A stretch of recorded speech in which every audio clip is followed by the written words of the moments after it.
The computations. Paliwanag ng Toll Regulatory Board o TRB, kailangan na kasing bawiin ng investor ang ginastos nito sa SLEX. Sila naman po ay magkakaroon ng pagkakataon na malikom naman po nila ang kanilang investment. Kung hindi daw po ba ito masusunod, baka makasuhan pa rin ng gobyerno ng Pilipinas? Maaari pong magiging breach of contract yan. Kung wala po kaming matatanggap na iba pang balakid, gaya po ng TRO o kaya injunction sa korte, yung pong pagpapatupad ng panibagong toll fees sa SLEX ay matutuloy na po yan. Ipapatupad na rin simula sa August 16 ang 12% toll hike sa ibang tollways. Yun naman pong ibang expressway natin, magbabago din ang toll fees by August 16. Sa kadahilanan pong tayo ay inutusan ng Bureau of Internal Revenue na ipatupad na rin po ang VAT sa mga toll fees. Sa SCTEX ang biyahe mula Tipo hanggang Tarlac sa Class 1 vehicles, 203 pesos na mula sa dating 181. Sa Class 2, 407 na mula sa 363 pesos at 65 pesos ang dagdag singil sa Class 3. Sa Manila-Cavite Toll Expressway sa Coastal, ang dating 22 pesos sa Class 1 vehicles, 25 na. 5 pesos naman ang dagdag singil sa Class 2 vehicles at 8 pesos ang toll increase sa Class 3. Sa Star Tollways naman mula Santo Tomas, Batangas hanggang Batangas City, mula 7 hanggang 21 pesos ang toll hike, depende sa klase ng sasakyan. Bukod sa toll hike sa SLEX, ipinanawagan din ng grupong pisto na mahinto ang nakaambang dagdag pasahe sa MRT. Ipinoprotesta rin nila ang pinakahuling bugso ng dagdag presyo sa mga produktong petrolyo. Julio Segovia, Nakatutok, 24 Oras. Ganun na nga po, dahil sa dagdag singil sa South Luzon Expressway, pinangangambahan hindi lang ang dagdag pasahe, kundi pati ang pagtaas na rin ng presyo ng mga bilihin. Mula sa SLEX Nakatutok Live, si Susan Enriquez. Susan. Mel, tulad ng ibang usapin, hati ang opinyon at pananaw ng ating mga kababayan dito sa nakatakdang pagtataas sa toll fee dito nga sa South Luzon Expressway sa darating na Lunes. Pero karamihan ay dumaraing at nagrereklamo sa anilay napakataas na ipapataw na toll fee increase. Sabi ng iba, yung mga araw-araw na dumaraan dito, mabigat na raw sa bulsa yung gagawing pagtataas, lalo na kung sila araw-araw na lumuluwas, nagko-commute o di kaya naman ay may dalang sariling sasakyan. Sa hirap ng buhay ngayon, kabawasan na yan sa mga bilihin eh.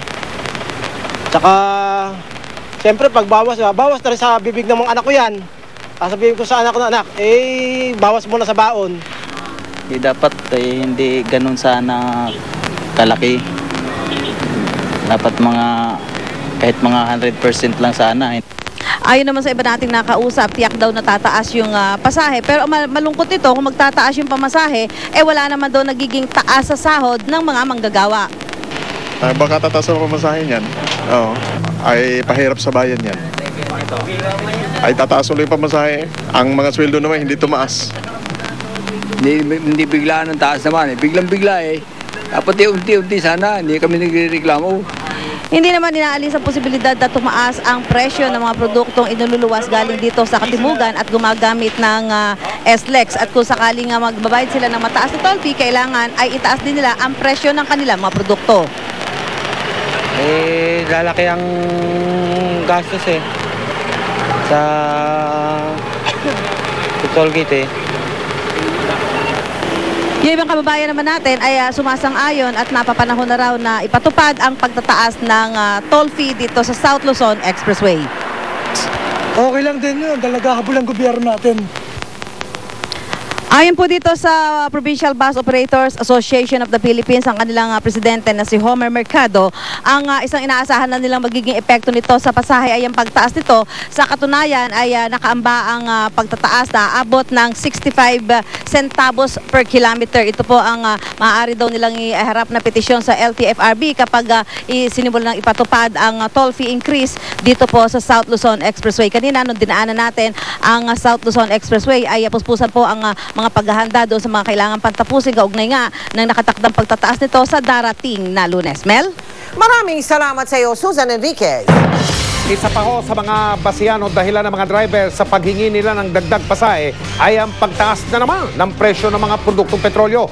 At ayon sa Department of Energy, posible pa raw masundan pa yung pagtaas presyo na yan. Nakatutok si Bernadette Reyes. Piso ang itinaas ng presyo ng diesel at kerosene simula ngayong araw. 75 sentimo naman ang dagdag singil sa gasolina. Kaya naman ang mga jeepney driver na maagang nagising para maghanap buhay, tila naalimpungatan na magpapakarga na ng krudo. Nababawasan sa krudo na po napupunta. Nagulat nga ako, tumaas eh. Kasi di ako bumiyahe kahapon, pagbiyahe namin, tumaas nga. Sabi ng Department of Energy, sadyang di raw may iwasan ng pagtaas ng presyo ng produktong petrolyo dahil sa muli namang pagtaas ng presyo ng langis sa pandaigdigang merkado na umaabot na ng hanggang $86 kada bariles sa gasolina at $92 naman sa kada bariles ng diesel. Sinisiguro naman daw nilang hindi sobra-sobra ang dagdag singil ng mga kumpanya ng langis. Pero kung tama raw ang ipinapatupad na presyohan ng produktong petrolyo, bakit laging barat na 25 sentimos lang pag nagro-rollback at laging mas mataas kapag dagdag singil? Barat na rollback at mataas na increase, gina-justify lagi ng Department of Energy. Wala talagang venue for transparency na ma-counter-check natin yung kanilang data kung ito ba ay wasto o hindi. Kung ano yung selling price nun at ex-refinery, alam na natin yun. So idadagdag mo lang yung cost ng transport. Tapos convert mo to peso using the exchange rate. So hindi naman po yun, hindi po yun tinatago. Pwede hong pag-aralan ng mga tao yan. Sa sandaling pumasok ang panahon ng taglamig, asahan na naman ang muling pagtataas sa presyo ng produktong petrolyo. Kaya naman hiling ng grupong Alliance of Concerned Transport Organization, payagan daw sana ang 50 sentimos na provisional increase sa pasahe. Kailangan natin maghanda because mukhang hindi na bababa ang presyo ng langis globally. So unless we start adjusting to certain realities, pagdating ho ng taglamig na doon sa Amerika, sa Europa, lalakas ang konsumo nila ng oil, so tataas yung presyo na yun. Halimbawa, nagtaas ng 5 piso, no? Automato, pag nagtaas yan, itaas kagad ng 50 centavos. Kapag ka nag-rollback naman ng 5 pesos, automato, i-rollback mo kagad ng 5 pesos, ng 50 centavos para ang lumalabas, win-win solution. Dinidinig pa rin ang hiling ng akto sa dagdag singil sa pasahe, pero di raw itong madesisyonan dahil sa malikot na presyo ng langis. Ang mga may-ari naman ng pribadong sasakyan, umaaray na rin sa dagdag singil sa petrolyo, kaya kanya-kanya ng diskarte para makamenos. Minsan na lang magbabayad, minsan magko-commute na lang para makaiwas gastos. Babawasan na lang po yung mga extra travels. Bernadette Reyes, Nakatutok, 24 Oras. Tuloy ang pagtugis ng pulisya sa isa sa mga suspect na hinihinala ngayong leader ng grupong nasa likod ng pagsabog sa Zamboanga International Airport. Nakatutok doon live si Cesar Apolinario. Cesar. Mel, isa-isa nang nakikilala ng pulisya ang pagkakakilanlan dito sa mga suspect sa pagsabog sa Zamboanga Airport kung saan dalawa ang nasawi. Ang lalaking ito sa CCTV na nakayelo ay kinilalang si Adong Salahuddin. Sa ngayon, siya ang itinuturing leader ng grupong nasa likod ng pagsabog. Sa impormasyong nakuha ng pulisya, si Salahuddin ang nagbayad sa Imperial Hotel kung saan tumira ang iba pang suspect bago ang insidente. Because nung nag-check-in, nakikita sa CCTV camera, kasama sila doon. Pati yung pagbaba galing sa hotel. Meaning to say, kung ano man yung binubuo nilang plano doon sa hotel, meaning to say, kasama sila doon sa sa kanilang plano.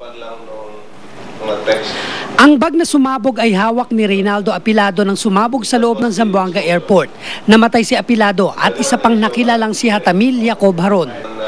Nakitang magkakasama ang tatlo sa Imperial Hotel ilang araw bago ang pagsabog. Ayon sa PNP, inaalam pa nila kung suspect nga ang dalawang nasawi o mga biktima ni Salahuddin. Nakikita natin, natin na medyo may alam siya. Pero hindi siguro natin ma-determine kung to the extent kung anong alam niya to the extent sa pagsabog. Pero positively na may alam siya. Kahit siguro sabihin natin na ito lang yung trabaho mo. Mel, inaalam na rin ng pulisya kung may kaugnayan si Salahuddin sa isang politiko sa Sulu, samantala ang pulisya naman ay nakakalat na sa iba't ibang lugar dito sa Mindanao para hagilapin si Salahuddin. Mel? Maraming salamat sa iyo, Cesar Apolinario. Kaligtasan mo sa Alerto 24.